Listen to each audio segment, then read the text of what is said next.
कहानी एक ऊंची इमारत से शुरू होती है। चारों तरफ आग और धुआं है। एक आदमी खिड़की से लटका हुआ है और उसकी गोद में एक छोटा बच्चा है। नीचे लोग चिल्ला रहे हैं। वह आदमी फायर ब्रिगेड में है और जानता है कि समय खत्म हो चुका है। बिना सोचे वह बच्चे को सीने से लगाकर नीचे कूद जाता है। नीचे गिरते ही सब शांत हो जाता है। हैरानी की बात यह है कि बच्चे को कुछ नहीं होता। वह सुरक्षित अपने माँ बाप तक पहुँच जाता है। तभी वह आदमी भी उठकर बच्चे की तरफ बढ़ता है, जैसे आखिरी बार उसे देखना चाहता हो। अचानक उसे सामने एक लड़का और एक लड़की दिखाई देते हैं। दोनों मुस्कुरा रहे होते हैं। किम समझ नहीं पाता कि ये कौन है। तभी वह पीछे देखता है और सच्चाई सामने आ जाती है। नीचे उसका जला हुआ शरीर पड़ा होता है। किम मर चुका है। जो खड़ा है वह उसकी आत्मा है। लड़का और लड़की उसे बताते हैं कि उसने एक बड़ी कुर्बानी दी है। अब उसके लिए खास ट्रायल होंगे। उसके पास 39 दिन है। अगर वह ट्रायल पास कर लेता है तो उसे नया शरीर और दूसरी जिंदगी मिलेगी। किम सदमे में है। उसे अपनी माँ की याद आती है, लेकिन साफ बता दिया जाता है कि आत्माएं धरती पर नहीं लौट सकती। उसे ये भी पता चलता है कि 3 गार्डियन एंजेल होते हैं, जिन्हें A, B और C कहा जाता है। अगले ही पल उसकी आत्मा एक दूसरी दुनिया में पहुंच जाती है। वहाँ कई और आत्माएं हैं, लेकिन किम को सबसे अलग सम्मान मिलता है, क्योंकि उसने एक बच्चे की जान बचाई थी। यहीं से किम की असली परीक्षा शुरू होती है, जहाँ हर फैसला तय करेगा कि उसे दोबारा जिंदगी मिलेगी या नहीं। उसे बताया जाता है कि वह एक पवित्र आत्मा है, लेकिन सिर्फ पवित्र होना काफी नहीं है। खुद को साबित करने के लिए उसे 7 अलग अलग ट्रायल से गुजरना होगा। इन सफर में उसके साथ तीनों गार्डियन एंजल्स रहते हैं, A, B और C। ये सिर्फ गाइड नहीं है, बल्कि हर मोड़ पर उसकी परीक्षा भी लेते हैं। पहला ही ट्रायल ऐसा होता है जो किम के दिल को हिला देता है। उसे उस जगह लाया जाता है जहां उन आत्माओं को पेश किया जाता है जिनकी वजह से किसी की मौत हुई हो, चाहे सीधे मर्डर से या अपनी लापरवाही से। किम नीचे देखता है तो चारों तरफ धधकता हुआ लावा होता है। उसमें हजारों लाखों आत्माएं तड़प रही होती हैं, अपनी सजा काटते हुए। अचानक किम की नजर एक जाने पहचाने चेहरे पर पड़ती है। उसका अपना कोलिक, वही इंसान जिसे वह बचा सकता था। उस दिन अगर वह अपनी सेफ्टी से ऊपर किसी और की जान को रखता तो शायद वो मौत न होती। वहीं खड़ा एक दूसरा एम्प्लॉय साफ शब्दों में कहता है कि ये मर्डर के बराबर है। इसके लिए सजा है 50 साल जलते हुए लावे में। तभी गॉड ऑफ मर्डर बोलते हैं कि किम को उस आत्मा से इजाजत लेकर बात करनी चाहिए। आखिर वो एक पैरागॉन है। वही एम्प्लॉय आगे कहता है कि एक पैरागॉन के लिए 5 साल की सजा भी 50 साल के बराबर होती है, इसलिए सजा कम होनी चाहिए। किम आगे बढ़ता है। उसे दिखाया जाता है कि उसका कोलिक एक भारी पत्थर के नीचे फंसा हुआ था। किम उसे उठाने की कोशिश करता है, लेकिन तभी मदद की आवाज आती है। उसका कोलिक खुद कहता है कि तुम ये पत्थर नहीं उठा पाओगे, ये बहुत भारी है, और अगर तुमने कोशिश भी की होती तो शायद किसी और की जान चली जाती। ये सब सुनने के बाद गॉड ऑफ डेथ फैसला सुनाते हैं। किम बेगुनाह है, उसे छोड़ दिया जाता है। इसके बाद चारों यानी किम और तीनों गार्डियन एंजल्स अगले ट्रायल की तरफ बढ़ते हैं। अगला ट्रायल होता है गॉड ऑफ इंडोलेंस के सामने। यहाँ उन लोगों का फैसला होता है जो आलसी होते हैं, जो अपनी जिंदगी को हल्के में लेते हैं, जो अपने काम को दिल से नहीं करते। इसी दौरान किम एक सवाल पूछ लेता है जो उसके मन में कब से था। तुम तीनों मेरी इतनी मदद क्यों कर रहे हो? एंजल सी उसे सच्चाई बताती है। अगर वे 49 आत्माओं को पुनर्जन्म दिलाने में कामयाब हो गए तो उन्हें भी दोबारा जन्म मिलेगा, लेकिन किसी भी आत्मा को वापस भेजने के लिए उनके पास 49 दिनों से ज्यादा का वक्त नहीं होता। किम एक पैरागॉन है। ऐसा माना जाता है कि वो 7 ट्रायल्स 49 दिनों के अंदर आराम से पास कर सकता है। इससे पहले ये तीनों एंजल्स 47 आत्माओं को इन ट्रायल्स से गुजार चुके हैं। किम उनकी 48वीं आत्मा है। और अब सवाल सिर्फ किम का नहीं है, उसके साथ साथ इन तीनों की किस्मत भी उसी के फैसलों और हिम्मत पर टिकी हुई है। अचानक किम एक बात साफ कर देता है, वह दोबारा धरती पर जन्म नहीं लेना चाहता। ये सुनकर माहौल और भी भारी हो जाता है, क्योंकि अब उसका दूसरा ट्रायल शुरू होने वाला होता है। इस बार उसे गॉडेस ऑफ इंडोलेंस के सामने पेश किया जाता है। वहाँ उसकी पूरी जिंदगी खोलकर रख दी जाती है। हर वो काम दिखाया जाता है जो उसने किया था, कैसे उसने अपनी जान जोखिम में डालकर दूसरों को बचाया, कैसे दिन रात काम किया, कैसे थकान और डर को नजरअंदाज करता रहा। ये सब देखते ही गॉडेस ऑफ इंडोलेंस का गुस्सा भड़क उठता है। वो किम पर चिल्लाते हुए कहती है कि तुम्हारा असली भगवान पैसा था, तुमने पैसों को ही सब कुछ माना, इसलिए सजा तो मिलेगी। अगले ही पल किम खुद को पानी के ऊपर बने एक लकड़ी के प्लेटफॉर्म पर खड़ा पाता है। नीचे गहरा पानी है और प्लेटफॉर्म धीरे धीरे पीछे खिसकने लगता है। किम संभल भी नहीं पाता कि वह गिरने ही वाला होता है। तभी एंजल A और एंजल B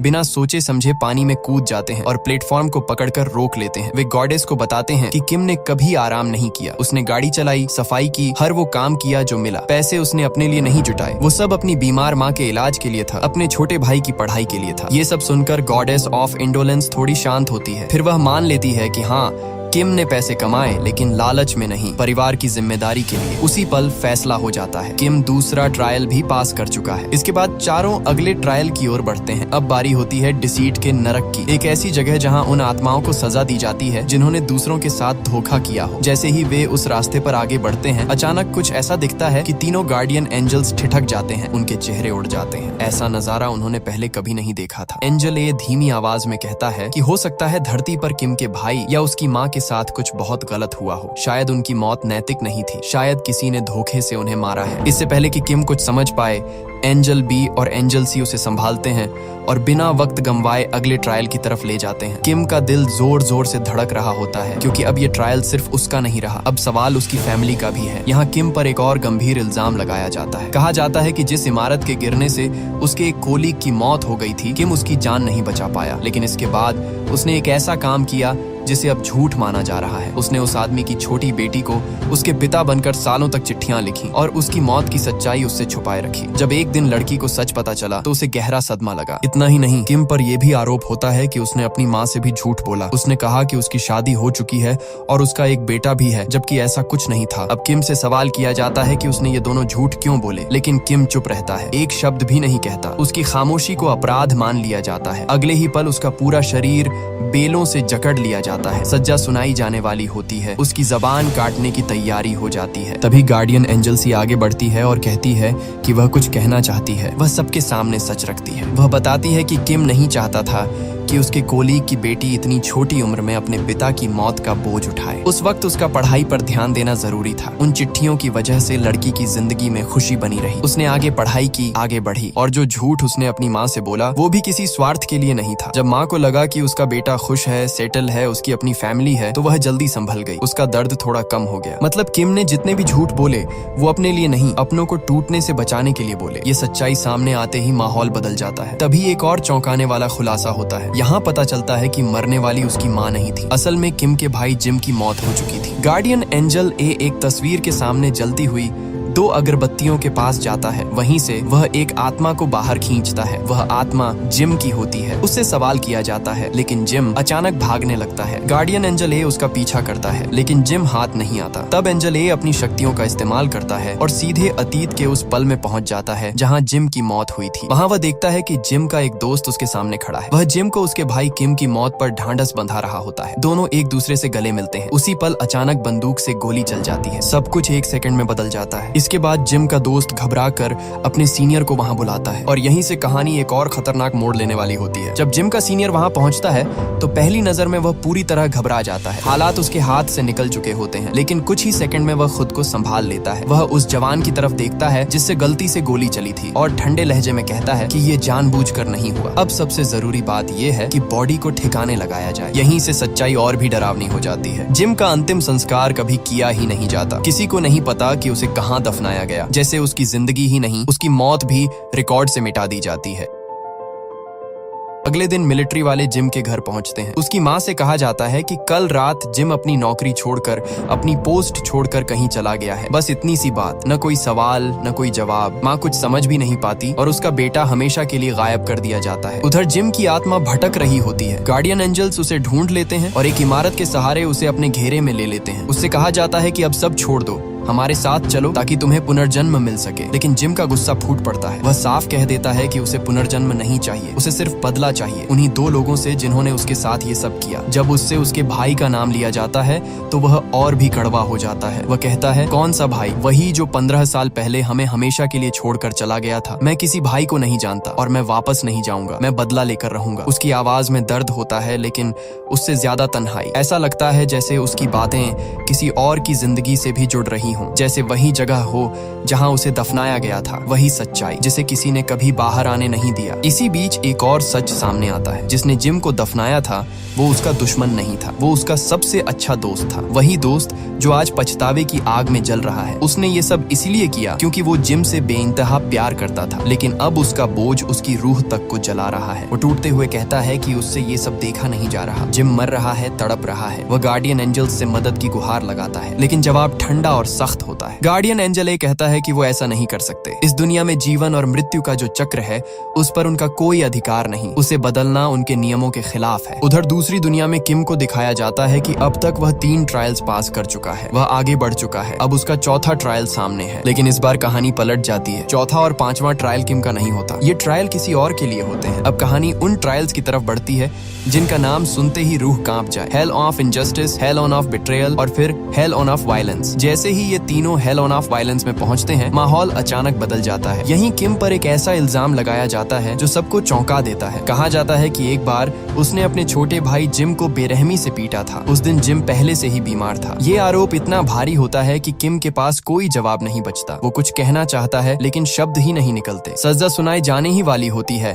कि तभी गार्डियन एंजल सी अपनी ताकतों का इस्तेमाल करती है और धरती पर मौजूद गार्डियन एंजल ई से संपर्क करती है जो उस वक्त जिम के साथ होता है। वह उन्हें बताती है कि किम को सजा दी जा रही है। गार्डियन एंजल ए तुरंत रोकते हैं और कहते हैं कि अभी नहीं। इसके बाद वे एक ऐसा कदम उठाते हैं जो पहले कभी नहीं उठाया गया था। वे गॉड ऑफ वायलेंस से फाइनल वर्डिक्ट की मांग करते हैं। ये सुनकर खुद गॉड ऑफ वायलेंस भी हैरान रह जाते हैं। वो कहते हैं कि फाइनल वर्डिक्ट कोई भी एंजल कभी नहीं मांगता, क्योंकि इसका मतलब होता है आखिरी फैसला। इसके बाद कोई अपील नहीं होती, कोई रास्ता नहीं बचता। लेकिन इस बार मांग की जा चुकी होती है और नियमों के मुताबिक इसे पूरा करना पड़ता है। इसी के साथ किम को आगे बढ़ाया जाता है। ऐसा लगता है जैसे अब जो आने वाला है वही उसका आखिरी ट्रायल है। दूसरी दुनिया में किम को दिखाया जाता है कि वह अपने फाइनल ट्रायल की तरफ बढ़ रहा है, जिसका नाम फाइनल इम्पाइटी है। वह एक सुनसान क्रेगिस्तान जैसी जगह से गुजरता है। चारों तरफ वीरानी है, सन्नाटा है और हर कदम के साथ उसका अतीत और भारी होता जा रहा है। चलते चलते एंजल सी उससे एक सवाल पूछती है जो दिल में खंजर की तरह उतर जाता है। क्या तुमने सच में अपनी माँ को मारने की कोशिश की थी? किम रुक जाता है, फिर बहुत धीमी आवाज में सच बोल देता है। वह कहता है कि हाँ, उस वक्त उसकी माँ बहुत ज्यादा बीमार थी। घर में खाने तक के पैसे नहीं थे। वह उसे रोज तड़पते हुए मरते नहीं देख पा रहा था। उसका दिमाग काम करना बंद कर चुका था। उसी हालत में उसने अपनी माँ को मारने की कोशिश की। उसने उसे बहुत मारा, लेकिन अगले ही पल उसके अंदर गिल्ट ने घर कर लिया। उसे एहसास हो गया कि उसने क्या कर दिया है। वह खुद से नफरत करने लगा। उसी दिन उसने अपना घर छोड़ दिया। किम की आवाज टूट जाती है और सामने उसका आखिरी फैसला उसका इंतजार कर रहा होता है। किम खुद से एक फैसला करता है, अब जो भी जिंदगी बचेगी वो सिर्फ अपनी माँ के लिए होगी। उधर धरती पर एक अहम सीन सामने आता है। किम का भाई जिम गार्डियन एंजल ए के साथ आर्मी कैंप पहुंचता है। थोड़ी देर बाद किम की माँ भी वहाँ आ जाती है। उसके हाथ में एक मैप होता है, वही मैप जो किम के दोस्त ने उसे दिया था, जिसमें उस जगह की लोकेशन मार्क थी जहां सच्चाई दबी हुई थी। जैसे ही सीनियर की नजर उस मैप पर पड़ती है, वह पूरी तरह घबरा जाता है। उसके चेहरे का रंग उड़ जाता है। डर और घबराहट में वह किम की माँ को धक्का दे देता है। उसी पल दूसरी दुनिया में किम की आत्मा ये सब देख लेती है। उसका दर्द, उसका गुस्सा, उसका अफसोस एक साथ फट पड़ता है। वह एक विशाल बवंडर में बदल जाता है। वह उसी सीनियर की तरफ बढ़ता है उसे मारने के लिए, लेकिन तभी उसकी नजर आसमान की तरफ जाती है। उसे एहसास होता है कि धरती पर जो हो रहा है वो नैतिक नहीं है, और उससे भी बड़ी सच्चाई ये है कि अभी तक जिम ने अपने भाई को माफ नहीं किया है। ये समझ आते ही जिम रुक जाता है। वह अपने सीनियर को नहीं मारता, बदले की आग उसके हाथ रोक लेती है। इधर आफ्टर लाइफ की दुनिया में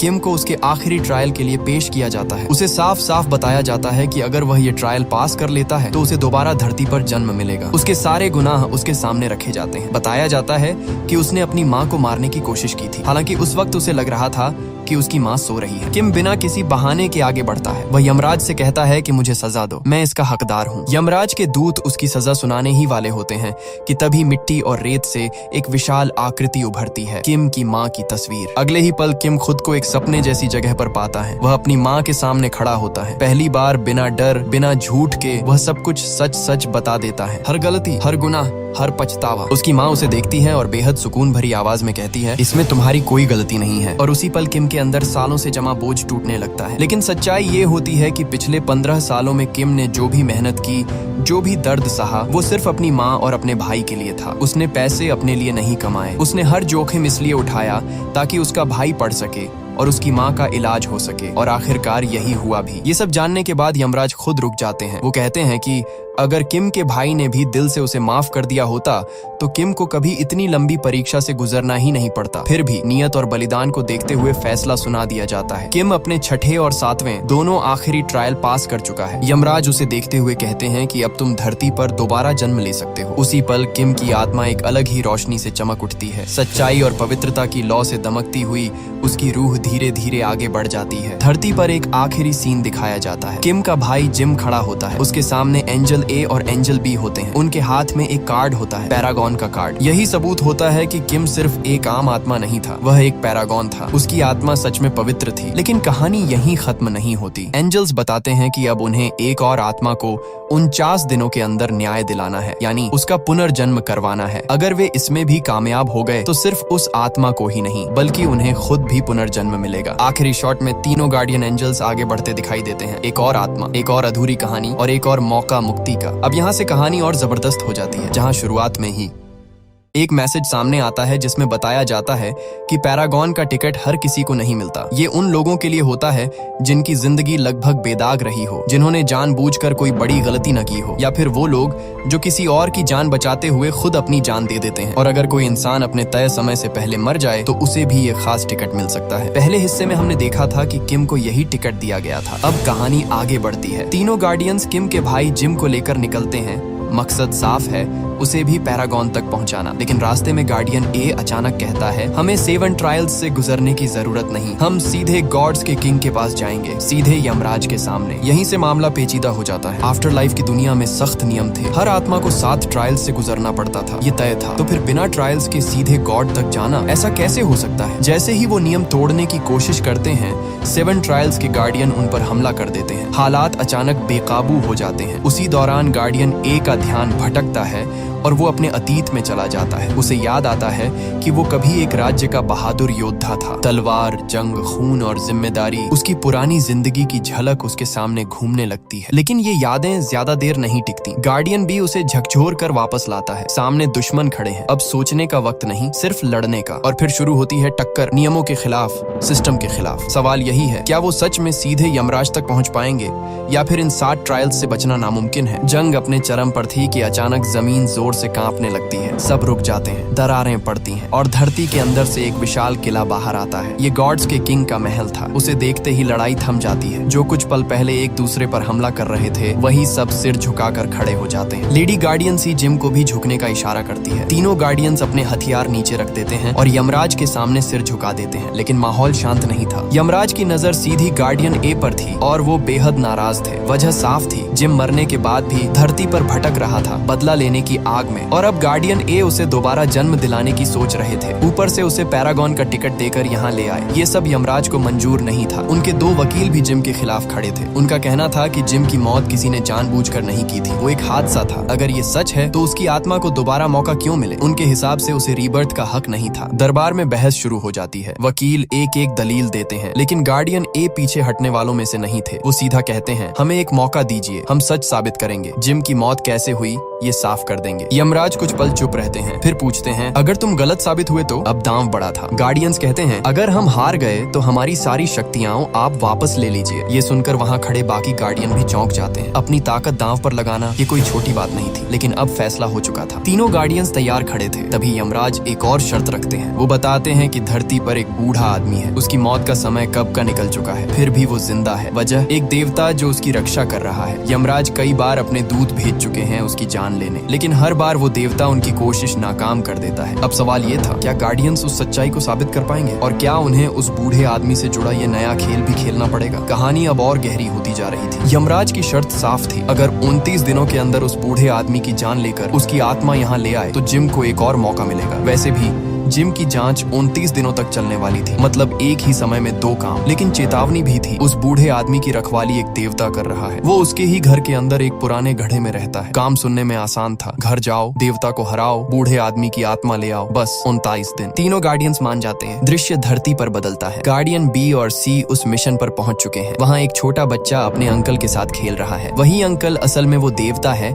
जो बूढ़े आदमी की रक्षा कर रहा है। दिखने में बिल्कुल आम इंसान, जैसे कोई शांत स्वभाव का पेंटर हो। घर की दीवारों पर बनी खूबसूरत पेंटिंग्स उसी की थीं। गार्डियन सी उन पेंटिंग्स को देखकर कुछ पल के लिए अपना मकसद भूल जाती है, जैसे उन तस्वीरों में कोई कहानी छिपी हो। रात होती है। दोनों गार्डियंस बूढ़े आदमी के पास पहुंचते हैं उसकी आत्मा लेने, साथ ही उस पुराने गड्ढे को भी ढूंढते हैं। तभी देवता सामने आ जाता है। वो अचानक गार्डियन सी को पकड़ लेता है। गार्डियन बी घबरा कर कहता है, उसे छोड़ दो, वो अभी बहुत छोटी है। देवता उसे छोड़ देता है। सी दूर जा गिरती है। फिर असली टक्कर शुरू होती है। गार्डियन भी पूरी ताकत लगा देता है, लेकिन देवता की शक्ति के सामने वो टिक नहीं पाता। आखिर दोनों गार्डियंस झुक जाते हैं, माफी मांगते हैं, कहते हैं हमें नहीं पता था आप कौन है। देवता शांत आवाज में सच बताता है, वो भी कभी उनकी तरह गार्डियन था, लेकिन यमराज ने उनकी यादें मिटा दी, इसलिए उन्हें अपना अतीत याद नहीं। फिर वो असली वजह बताता है, वो छोटा बच्चा उस बूढ़े आदमी का पोता है। इस दुनिया में उस बच्चे का कोई नहीं सिवाय उस बूढ़े के। जब तक बच्चा बड़ा नहीं हो जाता वो अपनी ड्यूटी से पीछे नहीं हटेगा। कुछ ही दिनों में वो बच्चे का स्कूल में दाखिला करवा देगा, उसके बाद जो होगा देखा जाएगा, लेकिन अभी नहीं। और यही मामला उलझ जाता है। एक तरफ यमराज का आदेश, दूसरी तरफ एक देवता जो सिर्फ एक बच्चे के लिए खड़ा है, और बीच में जिम जिसकी आत्मा सच में धरती पर भटकती रही, बदले की आग में दूसरों को नुकसान पहुंचाती रही। गार्डियन ए का तर्क भी पूरी तरह गलत नहीं था। अगर जिम ने गलत किया तो फैसला उसी केस पर होना चाहिए। फिर ये नया खेल क्यों? अब सवाल ये है, 29 दिन किसका सच साबित करेंगे, नियमों का या रिश्तों का? उधर हालात अचानक और बिगड़ जाते हैं। जो लोग बूढ़े आदमी को धमका रहे थे उनमें से एक उस छोटे बच्चे को पकड़ लेता है। वो उसे डराने लगता है, बच्चा घबरा जाता है। तभी गार्डियन बी इंसान का रूप लेकर वहाँ पहुँचता है। वो शांत आवाज में कहता है, बच्चे को छोड़ दो, लेकिन सामने वाले मानने को तैयार नहीं। माहौल गर्म हो चुका था। इधर लेडी गार्डियन सी अब भी देवता को मनाने की कोशिश कर रही थी। वो कहती है, ये समझौता मान लो, हम बच्चे की रक्षा करेंगे। आखिरकार देवता मान जाता है, लेकिन एक शर्त रखता है, पहले बच्चे को बचाओ। बस फिर क्या था, गार्डियन भी आगे बढ़ता है और उन लोगों से भिड़ जाता है। छोटी सी झड़प के बाद वो बच्चे को छुड़ा लेता है। दूसरी तरफ आफ्टर लाइफ की दुनिया में गार्डियन ए जिम को समझा रहे थे। वो कहते हैं, तुम्हारी मौत के पीछे जो सच है वो अभी नहीं बताऊंगा। जब तुम्हारा केस यमराज के सामने खुलेगा तब सब सामने आएगा। मेरी कहानी भी कुछ ऐसी ही है। मेरे अपने भाई ने लालच में आकर मुझे मार दिया, इससे ज्यादा मैं नहीं कह सकता। इतना कहकर वो फिर जिम को पानी में गिरा देते हैं। तभी एक विशाल मछली उनकी नाव को खींचने लगती है, जैसे कोई अदृश्य ताकत उन्हें रोकना चाहती हो। धरती पर वापस गार्डियन भी देवता से अपनी सच्चाई जानना चाहता है। वो कहता है, मुझे बताओ मैं कौन था, मेरा अतीत क्या है। देवता उसकी कहानी शुरू करता है। तुम एक बहादुर और ताकतवर योद्धा थे। दुश्मन तुम्हें देखकर भागते थे। लोग तुम्हें व्हाइट कैट कहते थे क्योंकि तुम अपने गले में जंगली बिल्ली की खाल पहनते थे। ये सुनकर गार्डियन बी के चेहरे पर गर्व साफ दिखने लगता है, जैसे उसे अपना असली रूप वापस मिल रहा हो। इसी बीच आफ्टर लाइफ में गार्डियन ए जिम को एक डरावनी जगह पर ले जाते हैं। वो बताते हैं, यहाँ उन लोगों को सजा मिलती है जिन्होंने अपनी जिंदगी बर्बाद कर दी। शायद तुम भी उसी श्रेणी में आते हो। तुमने अपने भाई किम की कमाई पर पढ़ाई की थी, तुम्हें जवाब देना होगा। लेकिन फिर वो धीरे से कहते हैं, मैं तुम्हें यहाँ से बचाऊंगा, तुम्हें दोबारा जन्म दिलाऊंगा। बस ये याद रखना कि मैंने तुम्हारे लिए क्या किया। अब सवाल ये है, क्या गार्डियन सच में जिम की मदद कर रहे हैं या कोई और खेल चल रहा है? और अगर हर किसी का अतीत इतना भारी है तो असली गुनहगार कौन है? जिम सब सुनकर साफ कह देता है, मुझे दोबारा धरती पर नहीं जाना। इधर धरती पर गार्डियन बी और सी देवता से पूछते हैं, तुम इस बच्चे के लिए इतना सब क्यों कर रहे हो? देवता शांत होकर सच बताता है, बच्चे की माँ मर चुकी है, पिता ने बहुत कर्ज लिया और फिर भाग गया। इन हालात ने बच्चे को अंदर से तोड़ दिया। वो बीमार रहने लगा। देवता पहले उसी घर के एक घड़े में रहता था, लेकिन जब उसने बच्चे की हालत देखी तो चुप नहीं रह सका। इंसान का रूप लेकर उसकी रक्षा करने आ गया। इस दुनिया में उस बच्चे का सहारा सिर्फ उसका दादा है। देवता कहता है, मैं कोशिश कर रहा हूँ उसे अच्छे स्कूल में दाखिला दिलवाने की, पर मेरे पास पैसे नहीं है। अगर अभी उसके दादा को ले गए तो इस बच्चे का क्या होगा? बस थोड़ा समय दे दो, जैसे ही उसे स्कूल में जगह मिल जाए तुम उसका दादा ले जा सकते हो। फिर वो लेडी गार्डियन सी की तरफ देखता है, कहता है, तुम भी पहले अलग नहीं थी। जंग के समय तुम उन बच्चों को बचाती थी जिनके माँ बाप मारे गए थे। एक तरफ युद्ध, दूसरी तरफ तुम मासूमों की ढाल बनकर खड़ी थी। सच तो ये है, तुम अब भी वैसी ही हो, बस तुम्हें याद नहीं। उधर आफ्टर लाइफ में गार्डियन ए और जिम आग के पास बैठे हैं। गार्डियन ए कहता है, सही समय आने पर मैं तुम्हारी मौत का सच बताऊंगा। जिम पूछता है, अब क्या करने वाले हो? जवाब मिलता है, मैं तुम्हें फिर से जन्म दिलाने की कोशिश करूंगा, तुम दोबारा धरती पर जा सकोगे। जिम फिर इनकार कर देता है, मुझे वापस नहीं जाना, आप बस ये बता दीजिए कि आप कौन हैं और मेरी मौत की असली वजह क्या थी। इतना कहकर वो वहाँ से भागता है। गार्डियन ए उसके पीछे जाता है, लेकिन जिम अचानक रुक जाता है। सामने गहरी खाई है, एक कदम और सब खत्म। यहीं गार्डियन ए उसकी तरफ बढ़कर अपने अतीत का दरवाजा खोलता है। कहता है, मेरे पिता भी योद्धा थे, बेहद काबिल, बेहद सम्मानित। लोग उनकी इज्जत करते थे। जब मैंने घुड़सवारी सीखी वो मुझे अपने साथ जंग में ले जाने लगे। हर मुश्किल हालात को वो बड़ी समझदारी से संभालते थे। जैसे जैसे वो बोलता है साफ दिखता है कि ये कहानी सिर्फ जिम की नहीं, गार्डियन ए के अंदर भी एक अधूरा जख्म है। अब सवाल ये है, क्या इन दोनों की किस्मत कहीं ना कहीं जुड़ी हुई है? जिम ध्यान से सुनता है, फिर सीधा सवाल करता है, ये सब ठीक है, लेकिन तुम्हारे भाई का क्या हुआ? गार्डियन एक गहरी सांस लेकर बताता है, एक जंग के बाद जब दुश्मन हार चुके थे उनके कैंप में एक छोटा बच्चा मिला। उस जंग में उसके माता पिता मारे जा चुके थे। मेरे पिता उसे अपने साथ ले आए और एक अनाथालय में दाखिल करा दिया। वहीं से असली कहानी शुरू हुई। धरती पर हालात अलग दिशा में जा रहे थे। गार्डियन बी और सी अब उस बूढ़े आदमी के घर में जैसे परिवार का हिस्सा बन चुके थे। लेडी गार्डियन सी बच्चे का होमवर्क कराती थी। गार्डियन बी बूढ़े के साथ बैठकर टीवी देखता था। तभी खबर चलती है जमीन के नीचे से जिम की लाश निकाली गई है। आर्मी अफसर खुदाई कर रहे थे। ये ब्रेकिंग न्यूज थी। उधर गार्डियन ए अपनी कहानी आगे बढ़ाता है। मेरे पिता उस अनाथ लड़के को भी अपने बेटे जैसा मानने लगे। मुझे ये पसंद नहीं था। मैं उससे जलता था लेकिन कभी जताया नहीं। वक्त बीतता गया। पिता ने उसे पूरी ट्रेनिंग दी। वो इतना माहिर हो गया कि एक दिन उसने मेरे पिता को ही हरा दिया। उसकी रक्षा करने की कला कमाल की थी। वो हर वार को रोक लेता था और ये सब मेरे पिता ने ही सिखाया था। पिता उसे कहते थे जब दुश्मन हमला करे जितना हो सके खुद को बचाओ। उसी सीख ने उसे बेहतरीन योद्धा बना दिया। कहानी सुनाते सुनाते दोनों एक सुनसान जगह पहुंच जाते हैं। गार्डियन ने अपनी तलवार निकालता है। जिम पूछता है तलवार क्यों? जवाब मिलता है तुम धरती पर भटकती हुई एक खतरनाक आत्मा बन चुके थे। तुम्हारी वजह से यहाँ राक्षस आने वाले हैं। जिम हंस पड़ता है। उसे भरोसा है कि कोई भी उसे नुकसान नहीं पहुंचा सकता। वो कहता है तलवार वापस रखो। ये काल्पनिक राक्षस मेरा कुछ नहीं बिगाड़ पाएंगे। इधर धरती पर लेडी गार्डियन सी देवता से पूछती है मैं और गार्डियन बी कैसे मिले थे? देवता बताता है एक बार जंगल में तुम पर बाघ हमला करने वाला था। उसी वक्त व्हाइट कैट ने तुम्हें बचाया। तुम उसके शहर की नहीं थी इसलिए वो तुम्हें सुरक्षित जगह छोड़ आया। जब उसने देखा कि तुम वहाँ अनाथ बच्चों की रक्षा कर रही हो तो उसने चुपचाप तुम्हारी मदद के लिए जरूरी सामान भेजना शुरू कर दिया। अब सबकी कहानियाँ धीरे धीरे जुड़ रही हैं। अतीत के धागे वर्तमान में उलझ रहे हैं। सवाल ये है क्या ये सिर्फ इत्तेफाक है या हर आत्मा पहले से तय रास्ते पर चल रही है? देवता अभी गार्डियन बी और सी का अतीत बता ही रहा था कि अचानक बूढ़े आदमी के घर बहुत से लोग आ धमकते हैं। शोर, अफरा तफरी, धक्का मुक्की। गार्डियन बी का ध्यान भटक जाता है। उसे गुस्सा आ जाता है। एक पल के आवेश में वो इंसानी रूप में ही उन सब पर टूट पड़ता है और किसी को भी जिंदा नहीं छोड़ता। धरती पर हालात संभल भी नहीं पाते कि कहानी फिर आफ्टर लाइफ की तरफ मुड़ती है। वहाँ जिम के सामने अचानक विशाल डायनासोर जैसी आकृतियां दौड़ती हुई आती हैं। गार्डियन ए उसे बचाने की कोशिश करता है लेकिन तभी जमीन फट जाती है। दरार के अंदर से एक और भी बड़ा राक्षसी जीव निकलता है और दोनों को निगल जाता है। अब वो उसके पेट के अंदर है। अजीब सी अंधेरी जगह। वहीं बैठकर गार्डियन ए कहता है अब हम उस ट्रायल की तरफ बढ़ रहे हैं जहाँ धोखा देने वालों को सजा मिलती है। जिम तुरंत बोलता है मैंने कभी किसी को धोखा नहीं दिया और किसी ने मुझे भी नहीं दिया। अगर कर्नल और जूनियर सोल्जर को पता होता कि मैं जिंदा था तो वो मुझे कभी जिंदा दफन नहीं करते। वो इतने बेरहम नहीं थे। ये सब एक हादसा था, धोखा नहीं। गार्डियन उसकी बात सुनता है फिर अपनी कहानी आगे बढ़ाता है। मेरे पिता की ट्रेनिंग से वो लड़का बहुत ताकतवर और समझदार बन गया था। जंग में उसकी काबिलियत साफ दिखती थी। पिता अक्सर उसे आगे रखते थे, मुझे पीछे छोड़ देते थे। आखिरी बार मैंने पिता को तब देखा जब हम एक जंग हार गए। उसी जंग में उनकी मौत हो गई। मुझे यकीन था कि उस लड़के की वजह से ऐसा हुआ। वही मेरा छोटा भाई था लेकिन मैं कुछ साबित नहीं कर सका। फिर मुझे पिता की जगह दे दी गई। जिम चुपचाप सुनता है फिर सीधा सवाल करता है जब तुम्हें पिता की जगह मिल गई तो क्या तुमने अपने भाई से बदला लिया? इस सवाल पर गार्डियन खामोश हो जाता है। उसकी चुप्पी ही सबसे बड़ा जवाब लगती है। अब ये साफ नहीं कि वो खुद पीड़ित था या किसी और की कहानी में खलनायक बन चुका है। धरती पर देवता अब लेडी गार्डियन सी को उसका अतीत दिखाता है। सच कड़वा था। उसकी पिछली जिंदगी में वो गार्डियन बी के करीब थी लेकिन उसी जीवन में उसके माता पिता की मौत गार्डियन बी के हाथों हुई थी। ये सुनकर उसके पैरों तले जमीन खिसक जाती है। वो गार्डियन बी से बात करना बंद कर देती है। गार्डियन बी समझाने की कोशिश करता है। कहता है वो हजारों साल पहले की बात है, हमारी पिछली जिंदगी थी। लेकिन गार्डियन सी का जवाब साफ है, पिछली जिंदगी सही पर सच तो सच है। तुम जानते थे फिर भी मुझे कभी नहीं बताया। देवता बीच में आता है। वो कहता है हाँ उसने तुम्हारे माता पिता को मारा था लेकिन उस बात का बोझ वो पूरी जिंदगी ढोता रहा। शायद इसी गिल्ट की वजह से उसने तुम्हारी और उन अनाथ बच्चों की रक्षा की। उसने सच इसलिए नहीं बताया क्योंकि उसे डर था कहीं तुम उससे नफरत न करने लगो। उधर आफ्टर लाइफ में मामला और गंभीर हो चुका है।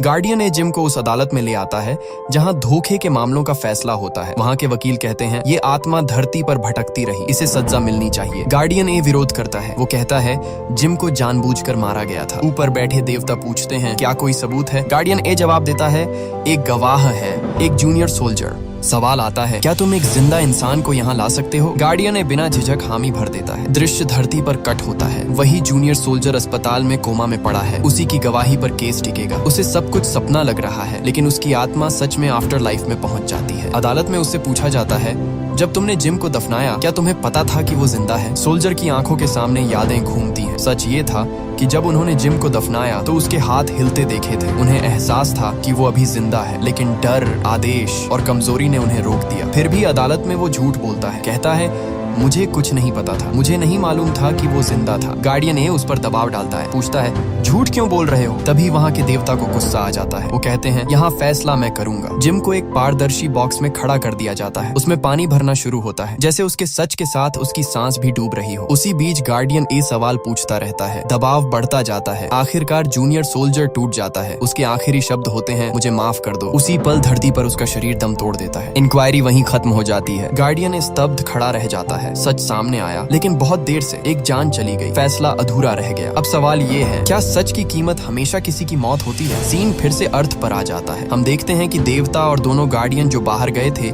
अब घर वापस लौट रहे हैं। जैसे ही वो घर के पास पहुंचते हैं, कुछ लोग अंदर से बाहर निकलते दिखते हैं। उन्हें देखकर ये लोग हैरान हो जाते हैं और सोचने लगते हैं कि ये यहाँ क्या कर रहे थे। जब वो अंदर जाते हैं तो उनका दिल दहल जाता है। पूरा घर बिखरा पड़ा था, सामान जमीन पर फैला हुआ था, हर चीज उलटी पुलटी कर दी गई थी। उस बूढ़े आदमी को भी बहुत बुरी तरह मारा गया था। ये सब देखकर वो समझ जाते हैं कि यहाँ कोई बड़ी साजिश हुई है। तभी अचानक देवता कमजोर होने लगता है, उसकी ताकत धीरे धीरे खत्म होने लगती है। तब पता चलता है कि उन लोगों ने वो गढ़ा भी तोड़ दिया था जिसमें देवता रहा करता था। वही उसकी ताकत का राज था। गढ़ा टूटते ही उसकी पावर भी खत्म होने लगी। दूसरी तरफ आफ्टर लाइफ की दुनिया में दिखाया जाता है कि गार्डियन ए जिम को बेगुनाह साबित नहीं कर पाया। वो वहाँ के गॉड से कहता है कि जीना और मरना अलग बात है, लेकिन किसी इंसान को बुरी तरह दर्द देना गलत है। उसकी बात गॉड को सही लगती है। वो कुछ पल सोचता है और फिर जिम को आजाद कर देता है। इधर अर्थ पर गार्डियन सी उस टूटे हुए गड्ढे को जोड़ कर लाती है। वो पूरी कोशिश करती है उसे ठीक करने की, लेकिन गड्ढा सही से नहीं जुड़ता। देवता अब अपनी आखिरी सांसें ले रहा था। उसी हालत में वो गार्डियन सी को एक बड़ा सच बताता है। वो कहता है कि वहाँ के किंग को पता चल गया था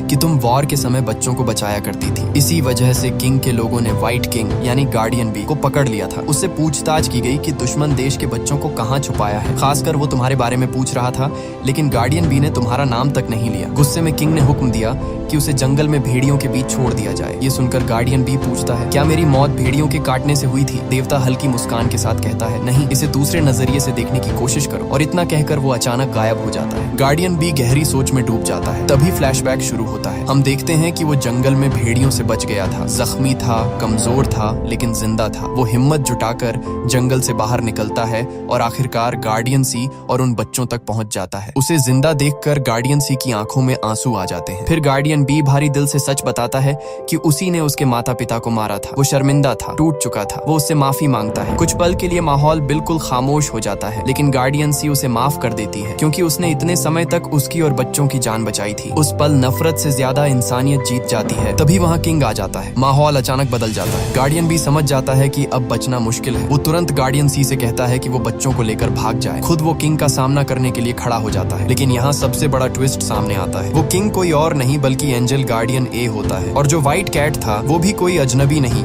बल्कि गार्डियन ए का भाई था, जिसे उसके पिता ने गोद लिया था। सच्चाई सामने आते ही सब कुछ बदल जाता है। दोनों के बीच जबरदस्त लड़ाई शुरू हो जाती है। वार पर वार, गुस्सा, दर्द और धोखा सब एक साथ बाहर आ रहा था। जब गार्डियन ए गार्डियन बी को मारने ही वाला होता है, तभी अचानक उसके बैग पर कोई पैर रख देता है। वो लेडी गार्डियन सी थी। वो उसे रोकना चाहती थी, लेकिन गार्डियन ए बिना रुके पलटकर उसे ही मार देता है। और उसी पल सच सामने आता है। गार्डियन बी और गार्डियन सी दोनों को किसी और ने नहीं बल्कि गार्डियन ए ने ही मारा था। ये सब करने के बाद उसने खुद को भी खत्म कर लिया था। तभी वहाँ किंग अमराज आते हैं। वो गार्डियन ए से कहते हैं कि मैं तुम्हें एक मौका देता हूँ। अगर तुम 1000 साल तक मेरे लिए काम करोगे तो तुम्हें फिर से गार्डियन का दर्जा मिलेगा। इस दौरान अगर तुम उन 4 खास सोल्स को, जिन्हें पैरागॉन कहा जाता है, दोबारा जन्म दिलवा दो तो मैं तुम्हें फिर से अर्थ पर भेज दूंगा। लेकिन तुम ये काम अकेले नहीं करोगे। वो छोटी बच्ची और तुम्हारा भाई जिसे तुमने मारा था वो भी तुम्हारे साथ काम करेंगे। ये सुनकर गार्डियन ए अंदर से टूट जाता है। किंग अमराज एक और बड़ा फैसला सुनाते हैं। गार्डियन बी और सी की सारी पुरानी यादें मिटा दी जाएंगी। उन्हें याद भी नहीं रहेगा कि उनकी मौत किसने की थी, लेकिन गार्डियन ए को अपनी पूरी पुरानी जिंदगी याद रहेगी। हर गलती,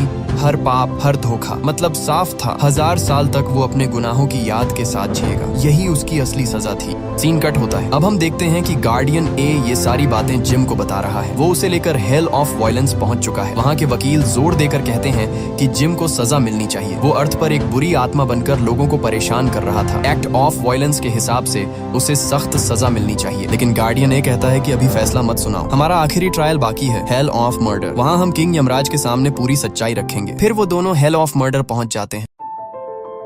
वहाँ 2 गॉड्स बैठे थे, एक गॉड ऑफ मर्डर और दूसरे किंग यमराज। जो सभी गॉड्स के राजा माने जाते थे। अब आखिरी फैसला वही होना था। अब हेल ऑफ मर्डर में कर्नल को गवाह के तौर पर बुलाया जाता है। उसी समय हम देखते हैं कि अर्थ पर कर्नल अपने घर में सो रहा होता है। अचानक वो अपने सपने में खुद को हेल ऑफ मर्डर में खड़ा पाता है। उसे समझ नहीं आता कि ये क्या हो रहा है, लेकिन वहाँ जो भी चल रहा था सब उसके ड्रीम में ही हो रहा था। गार्डियन ने उससे सीधा सवाल पूछते हैं, जब तुमने जिम को दफनाया था क्या तुम्हें पता था कि वो जिंदा है? अगर उस वक्त तुम उसे बचा लेते तो आज वो यहाँ खड़ा ना होता, वो जिंदा होता, हेल ऑफ मर्डर में खड़ा होकर इंसाफ का इंतजार नहीं कर रहा होता। फिर उससे पूछा जाता है, क्या गार्डियन ए की बात सच है? कर्नल डर जाता है, वो झूठ बोल देता है और कहता है कि उसे कुछ भी नहीं पता। तभी गार्डियन ए खुद के बारे में एक बड़ा सच बताते हैं। गार्डियन बी और सी भी सब सुन रहे होते हैं। गार्डियन ए कहते हैं, मेरे फादर उस वॉर में मरे नहीं थे, वो जिंदा थे। मैंने ये बात सबसे छुपाई। मैंने उन्हें लाशों के बीच जिंदा देखा था, लेकिन मैं उन्हें बचाने नहीं गया, क्योंकि अगर वो बच जाते तो वो मेरे गोद लिए भाई को अपनी जगह दे देते। उस पल मैं लालच में अंधा हो गया था। घर लौटने के बाद मुझे अपनी गलती का एहसास हुआ। मैं वापस गया, लेकिन तब तक बहुत देर हो चुकी थी। वो मर चुके थे। वो कहते हैं, उस एक पल की लालच ने मुझे हजारों सालों की सजा दी है। मैं आज तक उस दर्द को झेल रहा हूँ। मैं उन्हें बचा सकता था, लेकिन मैंने नहीं बचाया। फिर वो कर्नल की तरफ देखते हैं और कहते हैं, उस दिन मुझे दोबारा मौका नहीं मिला, लेकिन आज तुम्हें मिला है। तुम मेरे जैसी गलती मत करना। शायद तुमने जिम को इसलिए जिंदा दफनाया ताकि तुम पर कोई जांच ना हो, लेकिन अगर आज सच मान लोगे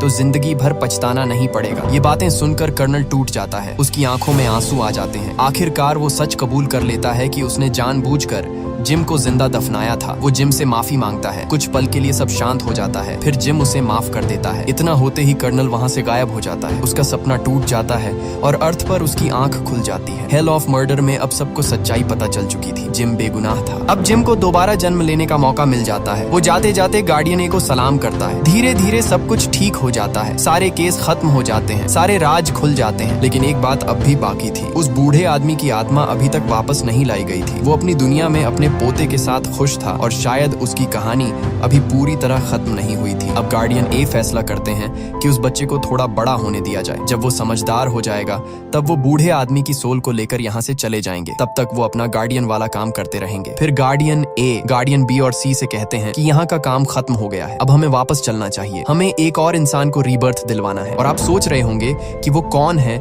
जो 3 दिन से गेट पर खड़ा इंतजार कर रहा है। वो कोई और नहीं, वही जूनियर सोल्जर है। गार्डियन बी और सी उसकी तरफ जाने लगते हैं। तभी गार्डियन ए उन्हें रोकते हैं। वो कहते हैं कि मैं तुम दोनों से एक जरूरी बात करना चाहता हूँ। वो शायद अपने दिल की बात बताना चाहते थे, लेकिन बी और सी पहले से समझ चुके थे कि वो क्या कहने वाले हैं। वो नहीं चाहते थे कि उनका बॉस फिर से पुरानी यादों में जाकर दुखी हो, इसलिए वो उनकी बात बीच में ही रोक देते हैं। हंसते हुए कहते हैं, पुरानी बातों को जाने दो, हमारे पास फ्लैशबैक सुनने का टाइम नहीं है। अब हमें नया काम मिला है। ये कहकर दोनों मजाक करते हुए खुश मूड में वहाँ से आगे बढ़ जाते हैं। गार्डियन ए बस उन्हें जाते हुए देखते रह जाते हैं। दूसरी तरफ अर्थ पर वही बूढ़ा आदमी अपने पोते को देवता की कहानी सुना रहा होता है। उसकी आवाज में सुकून है, जैसे सब कुछ अब ठीक हो चुका हो। फिर सीन आफ्टर लाइफ में आता है। जिम अब रीबर्थ के लिए तैयार खड़ा है। तभी अचानक किंग ऑफ यमराज वहाँ आ जाते हैं। वो जिम से कहते हैं, मैं तुम्हें एक और रास्ता देता हूँ, क्या तुम मेरे लिए काम करोगे? जिम कुछ पल सोचता है। उसे वैसे भी दोबारा जन्म लेने में खास दिलचस्पी नहीं थी। वो फिर से उसी दुनिया में नहीं जाना चाहता था, इसलिए वो ये ऑफर मान लेता है। मूवी के आखिर में एक बड़ा फ्लैशबैक दिखाया जाता है। गार्डियन ए के फादर के सामने